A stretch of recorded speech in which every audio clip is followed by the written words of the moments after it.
Alright guys, if you remember my last video, you remember what I had to deal with. I listened to you guys. I got a new motor. I'm going to go ahead and slap that thing in. If you didn't get a chance to watch the last video, go check it out now before I continue with this. Let's get it going.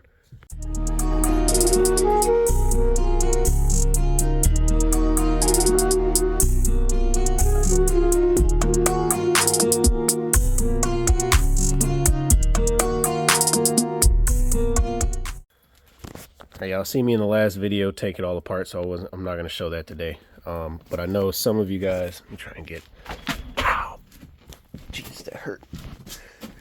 I know you guys mentioned, or somebody or a couple people mentioned to like take the motor out, set it on a flat surface, and like try to spin the wheel. Oh, dude, is it not gonna do it now? I swear to God, I saw it wobble when I took it off initially. Let me just try and get it up to speed here.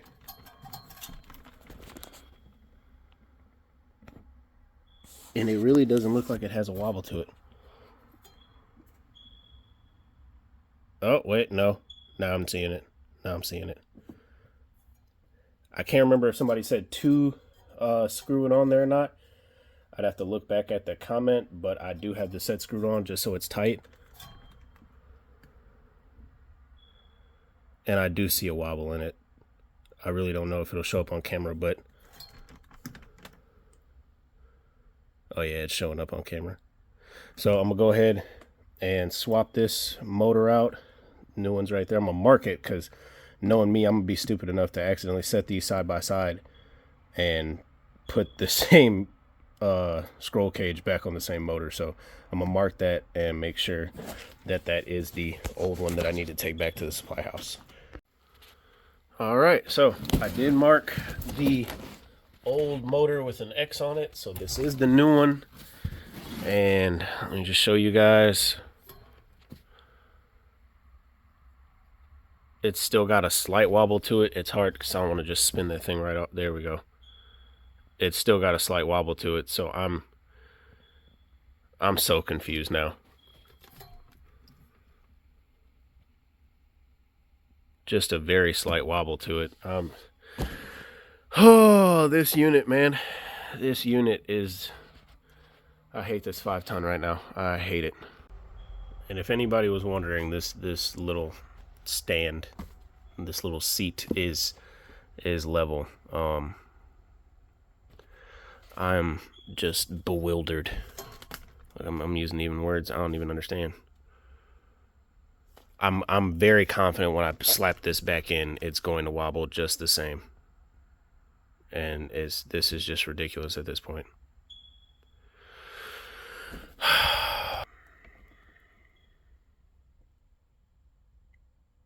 I'm running out of ideas. Running out of ideas.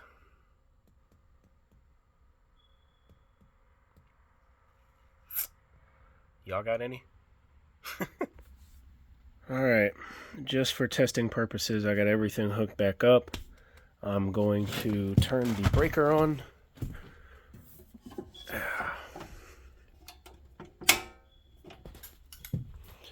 Override. Yes.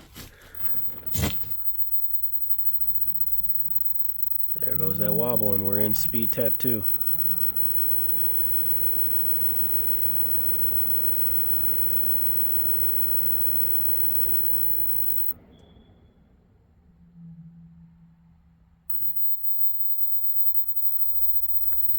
Wait a minute. Wait a minute. I know this wasn't one of those motors where I'm supposed to put the panel on beforehand. I thought those were only the Gentex. This thing better know its dang rotation.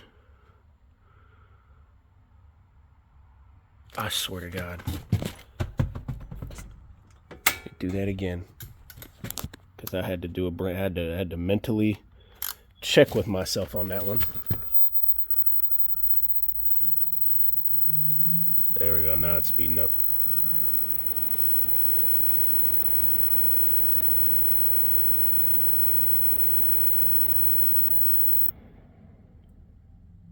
It was going the right way.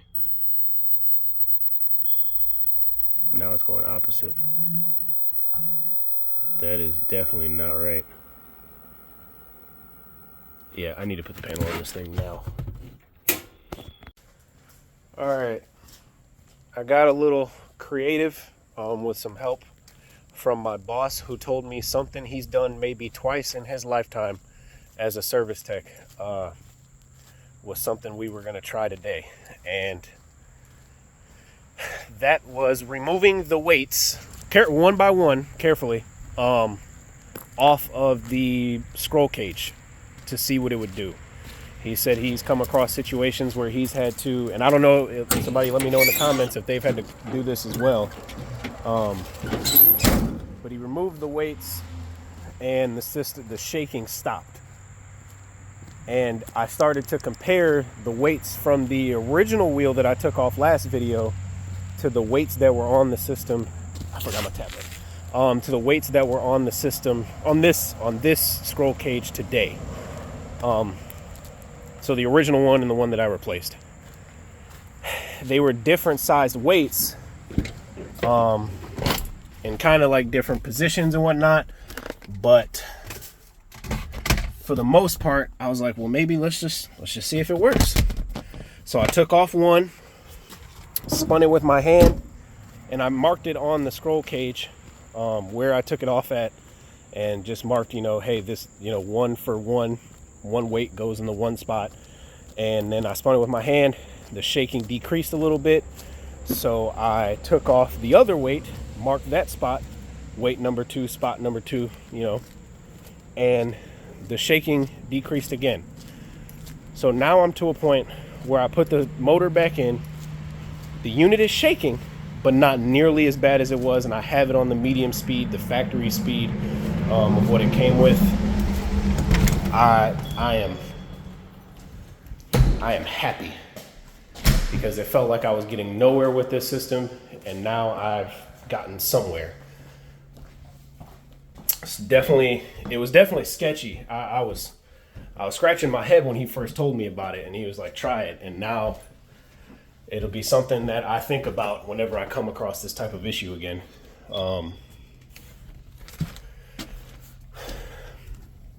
Man, originally I couldn't leave my drill, or where is it? Do I have it in my pocket? I do not. I couldn't leave like my flashlight on top of the unit without it falling over on the medium speed that it was on. And now it's not doing it. So where's the other weight at? Where is that other weight? Oh, right here. See? 1 and 2. And on the on the wheel, I like shaded a dark spot and put like a 1- on the spot for this one. I shaded it, put a 2, so that way I knew exactly where on the wheel it needed to go and which weight needed to go there, in case I needed to put it back if it didn't work. And right now,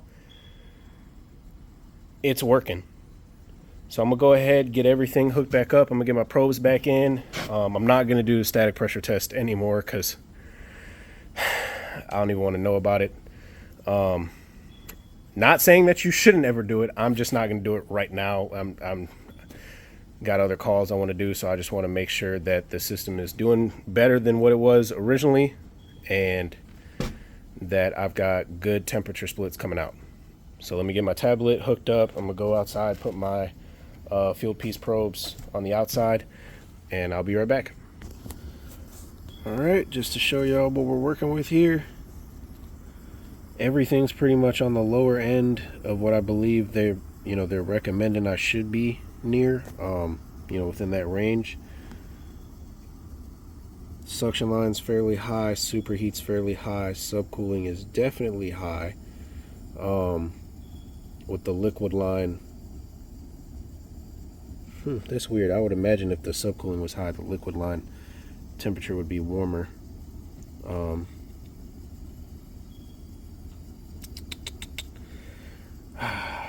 That's so weird. I know somebody mentioned about the superheat being, I think it was higher than the last video, but it's maintaining that number. So I mean, it's not like it's just bouncing around.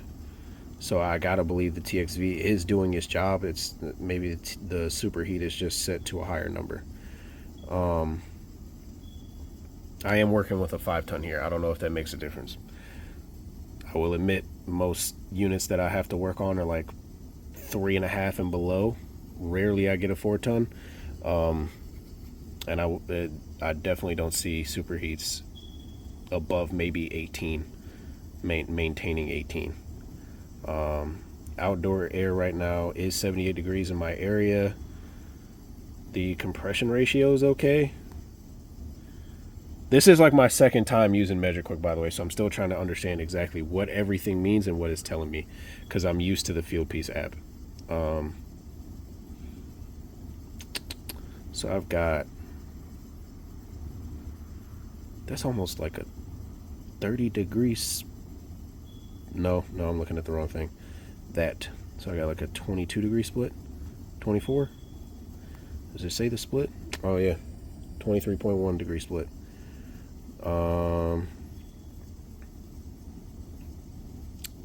Now see that calculating that, what is that? Can you tell me what that is? SCFM, current value 1295, design target 2000. Is it telling? Do those things calculate CFM? Yo, that's crazy. I will let my boss know that. If he's not already going to watch this video. I'm about to go on YouTube when I get home after uploading this video. Like, give me a MeasureQuick walkthrough. Oh man, pressure wise, everything seems to be okay. I do have a higher temperature split. There isn't really any load in the house right now. Both thermostats are like 73 degrees.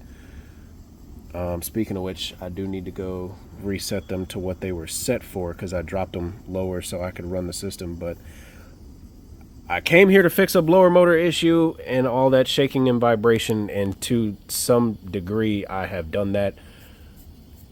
I'm thank you, Chad, for answering the phone and giving me that advice and giving me that idea, because I would have never thought to take the weights off.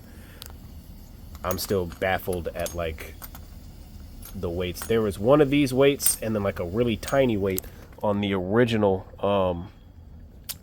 scroll wheel. So it's like I wonder why, if you're giving me the scroll cage for a 5-ton unit, why are they coming with different weights? I don't know if it's supposed to do that or not, but that's just crazy to me. So I'm gonna go ahead and get all cleaned up and wrapped up here and get on up out of here to my next one, because mission accomplished, I guess.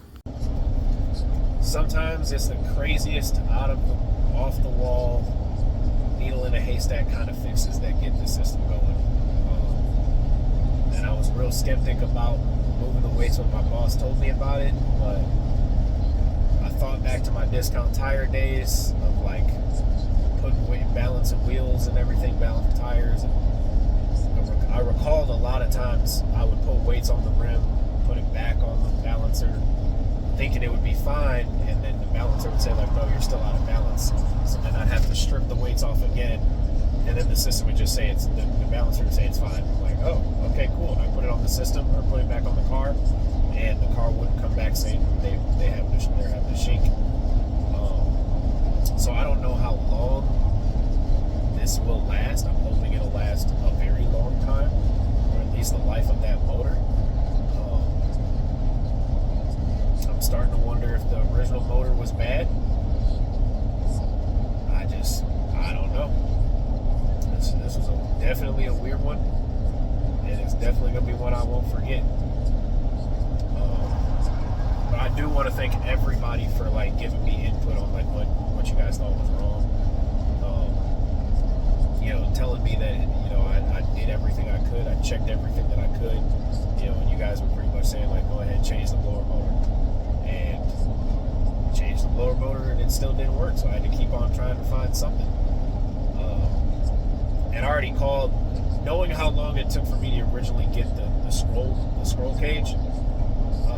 getting that blower motor, it's not even the factory blower motor. They just gave me one that would still be covered under warranty if I replaced it. So I don't know if there's like a shortage on parts going on with like the newer equipment that's coming out for like anything with the serial number of 2024, but I mean, I probably would have had to wait like I think like 3 weeks for the blower motor itself. I was like, nah, we gotta figure something else out. So with all that being said, guys, if you guys think I did the right thing, if you like the video, leave a comment, hit the like button, share it with somebody else you think might find the video interesting. I greatly appreciate everybody's advice and guidance. I learned a new trick today by taking the motor off and spinning that thing with the scroll cage on it just to see what would happen. I will probably start doing that like every other blower motor just to get an idea, you know, of how it's supposed to look, you know, just to get a better feel for that kind of thing. And if anybody has any good videos on how to use MeasureQuick and what to look for, leave that. Let me know in the comments on that too, because I definitely like all the information it's giving me. It's just giving me a lot of information that I'm not used to seeing and don't exactly know what it means. So, not gonna talk you guys' head off that much. I gotta head on to my next one. So I will see you guys in the next video. Later.